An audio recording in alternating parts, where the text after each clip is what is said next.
Hello दोस्तों, आप सभी का स्वागत है अपने YouTube चैनल मैथ एसडी पर। आज के इस वीडियो में द्विघात समीकरण पर आधारित शाब्दिक प्रश्नों को कैसे हल किया जा सकता है। हमने यहाँ पर एक क्वेश्चन लिया है, ऐसी दो संख्याएं ज्ञात कीजिए जिनका योगफल 27 है और गुणनफल 182 है। तो इस तरह से क्वेश्चन को हल करने के लिए मान लेते हैं ऐसी दो संख्याएं, तो वह या वे दो संख्याएं माना x और y है। क्या है? x और y वह ऐसी दो संख्याएं हैं जिनका योगफल 27 है और गुणनफल 182 है। तो इसमें कहा है इनका योगफल 27 है। हमने दो संख्याएं मानी है, एक x और दूसरी y। इन दोनों का योगफल कितना है? 27 है, ऐसा प्रश्न में कहा है। तो क्या करेंगे? x plus y equal to 27, 27, ये हमारी हो गई फर्स्ट समीकरण। फिर कहा है इन दोनों संख्याओं का गुणनफल 182 है। जैसा प्रश्न में कहे वैसा कर ले। दोनों संख्याओं का गुणनफल यानी x इंटू वाई 182 है। तो यहाँ से हम ज्ञात कर सकते हैं y बराबर 182 बटा x, और ये समीकरण सेकंड हो जाएगी। चाहे हम y बराबर 182 बटा x लिखें, चाहे x बराबर 182 बटा y करें, दोनों प्रकार से हम प्रश्न को हल कर सकते हैं। अब देखेंगे यहाँ से हमारे दो समीकरण ज्ञात होंगे, एक x plus y equal to 27 और दूसरी y equal to 182 by x। यहाँ से दो समीकरण हमें ज्ञात हो गई हैं। अब इन्हीं दोनों समीकरणों से हम x y का मान ज्ञात कर सकते हैं। देखेंगे यहाँ से हमें y इक्वल टू जो भी मान ज्ञात हुआ है इसको हम समीकरण फर्स्ट में प्रतिस्थापित कर देंगे, यानी y के मान को समीकरण फर्स्ट में प्रतिस्थापित करने पर या रखने पर कह सकते हैं। तो x प्लस y के स्थान पर y इक्वल टू देखेंगे 182 बटा x है, तो यहाँ पर हम लिख देंगे क्या? 182 बटा x और ये रहा बराबर 27। यहाँ से x एलसीएम ले लेंगे, x यहाँ से एलसीएम लेंगे तो x square plus 182 equal to 27, cross गुणा कराएंगे तो यहाँ से क्रॉस गुणा हो जाएगा इस तरह से, x square plus 182 equal to ये रहा हमारा 27। को पक्षांतर कर लेंगे, x स्क्वायर ये माइनस का 27x और प्लस का 182 इक्वल टू 0। यहाँ से हमें एक द्विघात समीकरण ज्ञात हो गई है। अब द्विघात समीकरण में क्या करेंगे, इसके लिए हम देखेंगे कि x square minus 27x plus 182, जैसा कि हम पिछले अभ्यास में पढ़ चुके हैं, 182 के ऐसे दो टुकड़े करेंगे, 182 के ऐसे दो टुकड़े करें। 182 प्लस का है, जोड़ने पर हमारा कितना आ जाए? 27 आ जाए। तो 182 के दो टुकड़े हो जाएंगे 14 गुणे 13। ना कर पाए इसके गुणनखंड कर ले, अभाज्य गुणनखंड। अभाज्य गुणनखंडों से हम ऐसी दो संख्या बना लें जिनका आपस में गुणा करें तो 14 और 13 का गुणा हमारा 182 होगा और 14 और 13 का योगफल जो आएगा वो 27 आएगा। हमें 182 के ऐसे दो टुकड़े करने थे, तो यहाँ पर हम क्या करेंगे? x स्क्वायर माइनस 27 के स्थान पर लिख सकते हैं 14 धन 13 x प्लस 182 इक्वल टू 0। अब देखेंगे एक्स स्क्वायर माइनस से गुणा करेंगे, माइनस का 14x plus minus 13x plus 182 equal to 0। अब इन दोनों में देखेंगे जो कॉमन है उसको हम कॉमन लेते हैं। इधर देखते हैं, यहाँ से हमारा x कॉमन है, x कॉमन लेंगे तो यहाँ से क्या बचेगा x माइनस 14, यहाँ से x माइनस 14 कॉमन हो जाएगा। और यहाँ से देखेंगे, यहाँ से हमारा कॉमन हो जाएगा माइनस का 13, तो यहाँ से बचेगा माइनस का 13 हमने कॉमन लिया तो बचेगा है क्या, यहाँ से बचेगा प्लस का x, और यहाँ प्लस है माइनस कॉमन हो गया तो ये माइनस हो जाएगा। 182 के 2 टुकड़े होंगे 14 गुणे 13, जिसमें 13 हमने कॉमन ले लिया, क्या बचेगा 13, यानी 182 को हम लिख सकते हैं 14 गुणे 13, जिसमें हमने यहाँ से 13 कॉमन ले लिया है, तो यहाँ से क्या बचेगा 14 बचेगा। अब यहाँ से x माइनस 14 ये हमारा कॉमन होगा, तो यहाँ से बचेगा x माइनस 13 बराबर 0। तो यदि हम x माइनस 14 इक्वल टू 0 डालेंगे तो यहाँ से आएगा x बराबर 14, और यदि हम x माइनस 13 इक्वल टू 0 डालेंगे तो यहाँ से x बराबर 13 आएगा। अब देखते हैं, यदि x इक्वल टू 14 तो समीकरण हमारी फर्स्ट क्या है, x धन y बराबर 27, x धन y बराबर 27, x का मान ज्ञात हुआ है 14, तो x के स्थान पर रखेंगे हम 14, तो यहाँ से पक्षांतर करने पर 27 से पक्षांतर करेंगे तो 27 माइनस इधर आएगा 14 हो जाएगा, 27 से 14 घटाएंगे यहाँ बचेगा 13, यानी यदि हम x बराबर 14 रखेंगे तो y बराबर हमें प्राप्त होगा 13, और एक x का मान ज्ञात हुआ है x माइनस 13, तो यदि हम x माइनस 13 लेंगे तो x धन y बराबर 27 समीकरण फर्स्ट से, अब यहाँ पर x के स्थान पर 13 रखेंगे तो पक्षांतर करने पर देखेंगे 27 माइनस 13 पक्षांतर करेंगे माइनस का 13, यहाँ से 27 से 13 जाएगा 14, तो यहाँ से हमें y का मान कितना ज्ञात होगा 14 ज्ञात होगा। यानी यदि हम x बराबर 14 पहली संख्या होगी तो दूसरी संख्या y बराबर 13 होगा, और यदि x बराबर पहली संख्या 13 होगी तो y बराबर दूसरी संख्या हमारी 14 होगी। तो यहाँ पर कह रहा था ऐसी दो संख्याएं ज्ञात कीजिए, तो वह हमारी दो संख्याएं हैं x और y, वह दो संख्याएं हमें ज्ञात हो गई हैं। तो वह दो संख्याएं क्या होंगी, 14 का मा 13, 14 व 13 तथा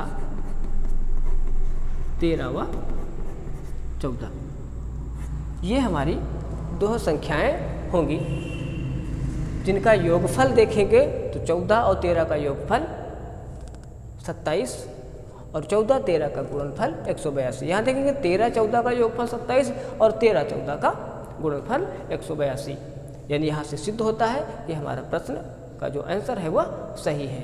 इस तरह से हम कोई भी शाब्दिक प्रश्न होगा उस प्रश्न को हल कर सकते हैं। क्वेश्चन दिया गया है, एक संख्या तथा उसके व्युत्क्रम का योगफल 17/4 है, तो वह संख्या ज्ञात कीजिए।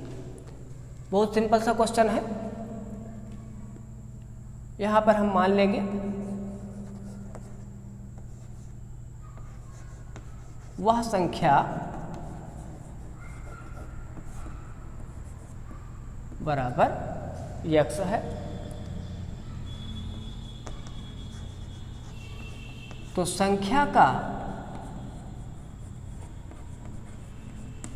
व्युत्क्रम क्या होगा 1/x। क्वेश्चन में क्या कहा है, संख्या तथा उसके व्युत्क्रम का योगफल, जैसा क्वेश्चन में कहा है, क्वेश्चन में कहा है संख्या और संख्या के व्युत्क्रम, व्युत्क्रम मतलब उसका उल्टा का योगफल जो है वह 17/4 है। तो यहाँ पर हम प्रश्नानुसार क्वेश्चन को हल करते हैं। क्वेश्चन में कहा है संख्या और संख्या का व्युत्क्रम का जो योगफल है वह 17/4 के बराबर है। यहाँ से हम x एलसीएम लेंगे तो यह हो जाएगा x² + 1 = 17/4। यहाँ से क्रॉस गुणा कराएंगे तो यह हो जाएगा 4x² + 4 = 17x को पक्षांतर करेंगे, 4x² माइनस का 17x और प्लस का 4 = 0। अब यहाँ पर क्या है देखेंगे, x² का गुणांक और अचर पद, इन दोनों पदों का आपस में गुणा करेंगे, 4 चौक 16 होगा।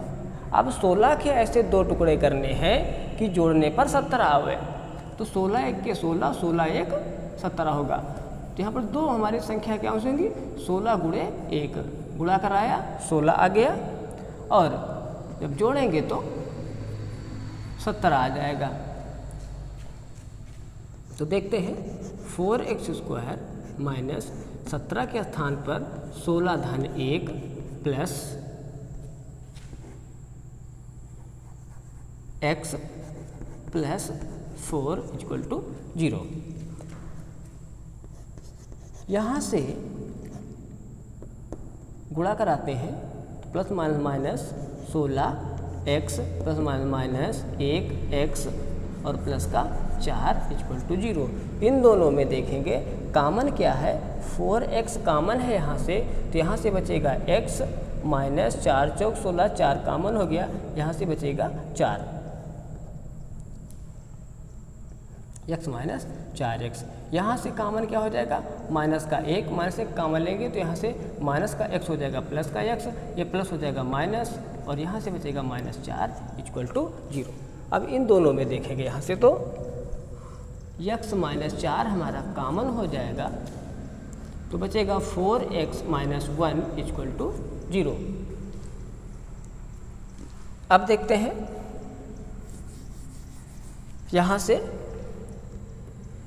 जब हम x माइनस 4 = 0 डालेंगे तो यहाँ से आएगा x = 4, और जब 4x माइनस 1 = 2 डालेंगे तो यहाँ से हमारा हो जाएगा 4x = 1, अर्थात x = 1/4। तो यहाँ से जो हमें x = 4 ज्ञात हुआ है, यह वह संख्या होगी, यह हमारी अभीष्ट संख्या होगी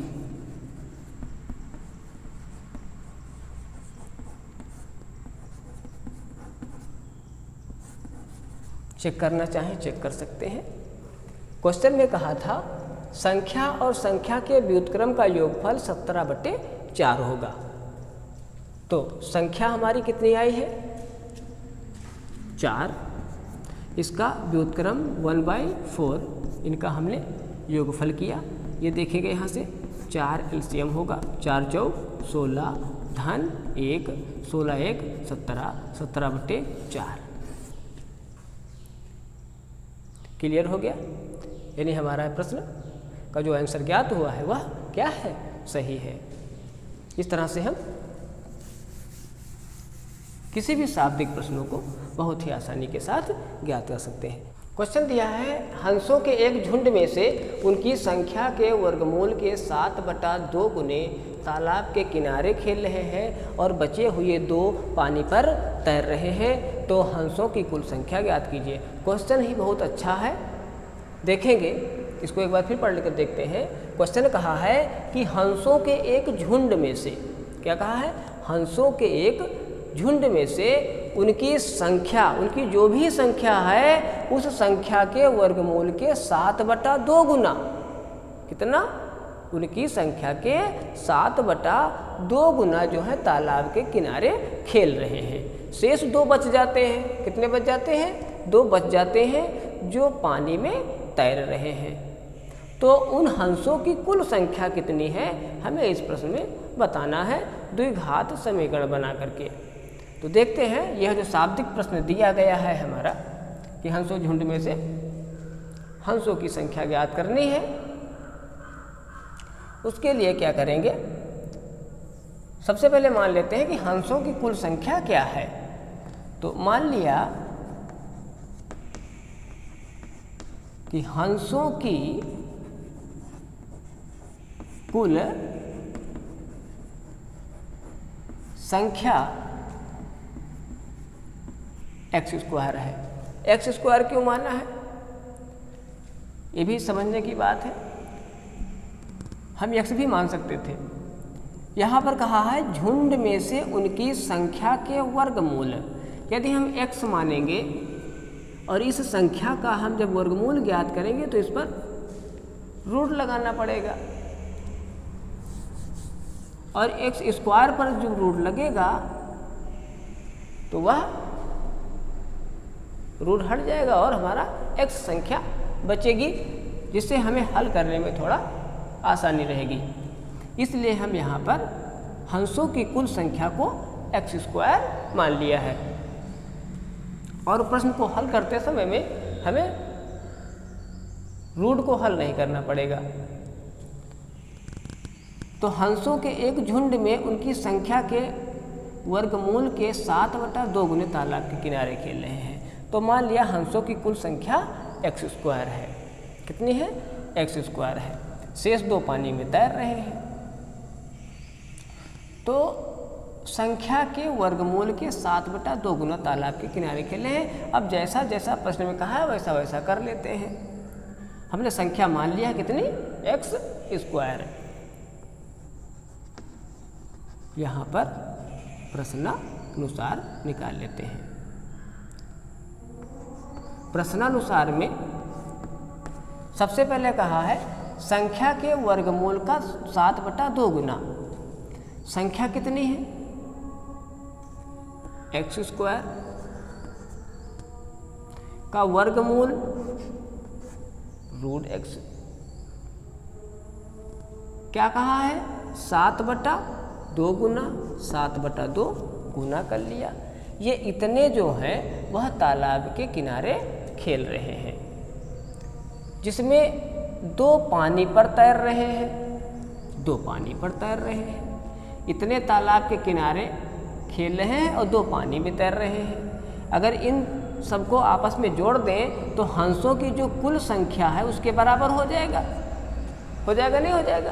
क्लियर है? अब ये x² रूट लगा है, यहाँ से हमारा रूट हट जाएगा। ये बचेगा 7/2x + 2 = x²। अगर समझ में कुछ कम आया हो तो हम इसको अलग अलग भी हल करके लिख सकते हैं। जैसे हंसों की कुल संख्या लिखा था तो लिख सकते हैं तालाब के किनारे खेलने वाले हंसों की संख्या बराबर x² √7/2 √x²। यहाँ से 7/2x ज्ञात हो जाएगा। फिर पानी में तैरे हंसों की संख्या 2 है। अब हम अलग अलग ज्ञात करने के बाद जोड़ सकते हैं कि जो तालाब के किनारे जितने खेल रहे हैं हंस वह, और जो तालाब में तैर रहे हैं वो हंस, उन सभी हंसों को जब आपस में जोड़ेंगे तो उनके हंसों की जो कुल संख्या है उसके बराबर हम डाल सकते नहीं डाल सकते? यहाँ क्लियर हुआ? ठीक, आगे देखते हैं। यहाँ से हम 2 LCM ले लेंगे, 2 LCM लेंगे तो हो जाएगा 7x धन 2 दूना 4 बराबर x²। ये इधर 7x क्रॉस गुणा करा लेते हैं। ये हो जाएगा 2x² बराबर 7x + 4 पक्षांतर करेंगे तो 2x² माइनस का 7x प्लस का 4 = 0। इन दोनों का पक्षांतर करने पर माइनस का 4 होगा। इन दोनों का आपस में गुणा तो 4 दूनी 8। 8 के ऐसे 2 टुकड़े करने हैं कि टुकड़ा करने पर हमें क्या ज्ञात हो? घटाने पर 7 ज्ञात हो। क्या ज्ञात हो? घटाने पर 7 ज्ञात हो। तो देखेंगे यहाँ पर 8 के 2 टुकड़े होंगे, 8 1 के 8 और 8 से 1 घटाएंगे तो कितना हो जाएगा? 7 हो जाएगा। तो 2x square minus 8 minus 1x minus 4 equal to 0। आगे इधर देखते हैं। 2x square minus 8x minus minus plus x और माइनस का 4 इक्वल टू 0। इन दोनों में 2x कॉमन लेंगे, बचेगा x माइनस 4 प्लस का 1 कॉमन लेंगे, x माइनस 4 इक्वल टू 0। अब यहाँ से x माइनस 4 कॉमन लेंगे तो बचेगा क्या? 2x plus 1 equal to 0। तो x माइनस 4 इक्वल टू 0, यहाँ से होगा x equal to 4। 2x plus 1 by 1 equal to 0, अर्थात 2x इक्वल टू माइनस का 1 और x equal to minus 1 by 2 ज्ञात होगा, जो अमान्य है।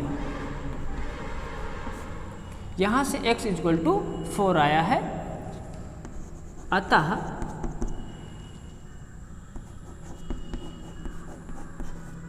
हंसों की कुल संख्या बराबर क्या थी? X square. x का मान है 4, 4 चौक 16 हंस। कुल हंसों की संख्या है कितनी? 16 हंस है, जिसमें 2 कहाँ तैर रहे हैं? पानी पर तैर रहे हैं, और 14 हंस जो है तालाब के किनारे खेल रहे हैं। इस तरह से हम इस प्रश्न को भी बहुत आसानी के साथ हल कर लिए हैं, और उम्मीद है ये सभी प्रश्नों को बहुत ही अच्छे से समझ लिया होगा। और इस तरह के शाब्दिक प्रश्नों को देखने के लिए, समझने के लिए हम नेक्स्ट वीडियो लेकर के आएंगे। अभी फ़िलहाल इन 3 प्रश्नों को समझिए और इनको रिपीट करके लगा कर देखें, और अपने अभ्यास से बार बार अभ्यास करें, जिससे सभी शाब्दिक प्रश्नों को बहुत ही आसानी के साथ हम लोग हल कर सको। मिलते हैं नेक्स्ट वीडियो में। जय हिंद, जय भारत।